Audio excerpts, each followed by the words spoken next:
Yo, so random video today. Finally jumped on the bike and decided to, do a little vlog about, the Kawasaki. But, first, here's a view. Downtown Los Angeles. We are in Elysian Park. If you've never been, I highly recommend. I'm a little unprepared for today. Don't got the right camera. Don't got the right mic, just on the phone. But yeah, it's gonna be people driving by, wind, trees. I'm sure it's gonna be all of that. For example. Alrighty, but yeah, I just wanted to talk about the bike today. So let's get into it. This is my 2022 Kawasaki Z900RS Cafe. I know that name's a little long, but that's what it is. 2022 Kawasaki Z900RS Cafe. I think I got about 2,700 miles on it. And the bike I had before this was an SV650. So a lot of people have asked me, yo, how do you like the bike? How does it compare to the SV? Which one do you like more? I mean, basically, the SV650, which was also a 2020, I mean, this is a 2022, but the SV compared to this bike is not even close. There's so many differences. It's crazy because from this angle, I really didn't realize how dirty my bike is, but the SV, kind of felt like I was riding, let's say a pit bull or something. I don't know if it was the shorter wheelbase or if it was lighter weight or whatever the case, but riding this feels like, like I'm riding a gazelle or something, or like I'm riding a deer or a horse even. Like it doesn't compare. For example, let's say I'm doing 60, 70, 80 miles an hour on the SV650 on the freeway. I didn't feel the safest. The wind would, beat me up and, you feel like you're gonna fly off the bike. Whereas on the Z900, at 100 miles an hour, you feel stable, like you feel like you're locked in. The bike is cutting through the wind and, you can go even faster and feel good about it. I don't know if that cowl up there has anything to do with that, but this bike just feels a lot more planted to the ground. The SV also didn't have the tech that this bike has. I mean, the SV didn't have ABS. The SV didn't have traction control. It didn't have, different rider modes. It didn't have any of that. So while I didn't feel unsafe, I didn't exactly feel super confident on the SV.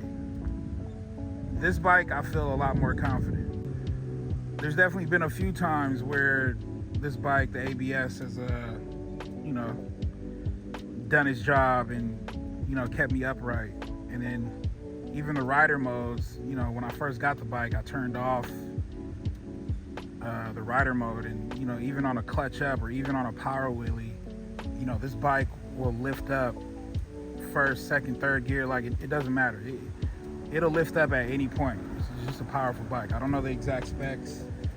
I know it's about 100 something horsepower, but if you don't leave that rider mode on, I think it's rider mode 1. If you don't leave that on, the bike will definitely lift up. Rider mode 2 is reserved for the rain, I believe. And, I'm in LA, so I've never had to switch that on. What else can I say? This seat is a lot better than the SV also. I'm not a stickler about seats or whatever. Like I can rough it, I can thug it out. I'm not worried about that. But this seat is a whole lot more comfortable. Some of the characteristics about this bike that I've seen, one of the main things that sticks out to me is whatever oil this uses. I don't know if it uses mineral oil what, but there's been a few times where you can kind of smell the oil burning. Not like a bad burnt smell, but you can just smell like the mineral oil, so to speak, in the bike, like doing its thing, which is kind of cool. Like it just has a good smell. The bike just has a good smell to it. I don't know if that's weird or not, but it's just something that I picked up on. I haven't really done any modifications to the bike. The most I've done is these mirrors right there and right there. I want to say they were just like some Rizoma mirrors. Another YouTuber had it on his bike, and I liked the way they looked, and he told me the Amazon link. Went to the link, bought them, put them on. So far, so good. Like, they don't get loose, they don't move. I've clipped cars, you know, filtering lanes, or they don't move. Like, those mirrors are locked. The other thing I've done is this bag. It's actually from, let's see, what does that say? Whatever that says. Viatorgear.com? Yeah. But basically, I just went on Amazon and I typed handlebar bag for motorcycles, and I just like filtered through all the options, and that one popped up. Like, it wasn't specifically designed for this bike, but the way it is, like, at any angle sitting on the bike, like, it doesn't block the screen, it doesn't block the speedometer. It kind of protects and hides where the key goes, and you know, it's easy to move around. I do that, put the key in, turn, and it's all good. But you know, there's some days where certain pants might not have, you know, pockets that deep, so I'll just slide my cell phone in here, or the keys, or handlebar lock, or a bike lock. I'll just put it in there when I park, and I don't know, the bag's pretty cool. Like, I think it was like $20. The mirrors were like $20, so far so good. Aside from that, one thing that really stood out to me was the break-in period. The break-in period was kind of brutal, just because this bike loves to move. Like, this bike doesn't want to just lurch and be in limbo or creep, or, you know, be slowly ridden. Like, this bike wants to go. Like, when you don't switch gears, like, it'll let you know. Like, it won't lug and like chug. It doesn't ever do that. Like, any gear, it never really does that. But you can just kind of feel and hear the bike telling you to, like, hey, let's go up a gear and get going. So the braking period, I think for the first 400 miles, it was like, keep the RPMs at 4,000 max. And then the next 600 miles, the first 600 miles, it was like, don't go over 6,000 RPMs. And then the first 1,000 miles, it was like, don't go over 10,000 RPMs, or whatever it is. So I followed that to a T. I never noticed any issues, but I just felt like I had to really keep it humble and quiet and slow to not let the RPMs get that high. Man, that view of downtown is crazy. Anyway, I'm trying to just think of what else I need to say about the bike. The pipes and the exhaust. I'll be sure to start the bike on video at the end, but at one point I came across a video where people were doing new headers, like 4 new headers into the one exhaust. So they were doing that and keeping the stock exhaust pipe back there, the muffler or whatever. I was gonna do that, but I was just like, you know, the bike already sounds so good completely stock, I'm just gonna leave it. So I haven't done anything to the pipes. The headers are stock, the rear pipe is stock, everything's stock, and it just sounds amazing, up and down, even in motion. Downshifts especially sound amazing. Like, I can feel people and see people looking at me all day, not because the bike is loud, just because like they like the sound. Like, a lot of people just like really look at the bike and follow the bike, or, you know, give a thumbs up or smile or ask me questions about it. But yeah, the sound of it is amazing. This would be the only other mod that I did. I forgot what this is. This might also be a Rizoma fender delete. I gotta look. I mean, if anybody has any questions in the comments, I could always, you know, find those questions and go look it up. But yeah, fender delete, pretty good. One other thing I hear a lot of people complain about is the tires. You know, I'm not super picky. I'm also not like a pro rider. This is only the third motorcycle I've ever had, so, you know, the tires don't seem faulty or sketchy to me. They're just standard stock tires, and, you know, I do plan on changing them, but I'm gonna make sure I get my money's worth on the stock tires first before I do that. But I believe everybody loves the Michelin Road 5s or the Michelin Road 6s. So once these are done, I'll be switching to those. Almost forgot to talk about the bars. Before I bought this bike, I was gonna get the regular Z900RS. And that bike has higher bars, which actually reminds me that I actually did do one more customization. Actually, I did two, and I just see them right now. But the bars on the Cafe are definitely lower, flatter than they are on the regular Z900RS. Hopefully you guys can see this, but I put risers, I think they're 1/8 risers. I put risers on the stock Cafe bars.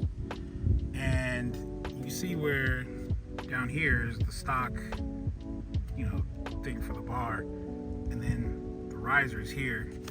These are from Voigt, Voigt. Oh no, Voigt. I believe they're a Swedish company, but yeah, I put these on there just to give me a little more standard riding position.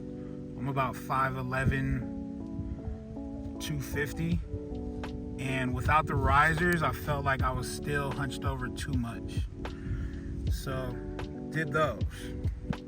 These would be the last customization that I did, are these frame sliders. I guess they're from OES, but they just look cool. They just got like a fake carbon pattern to them, but they're solid. As you can see, I haven't dropped the bike, haven't used those yet, luckily.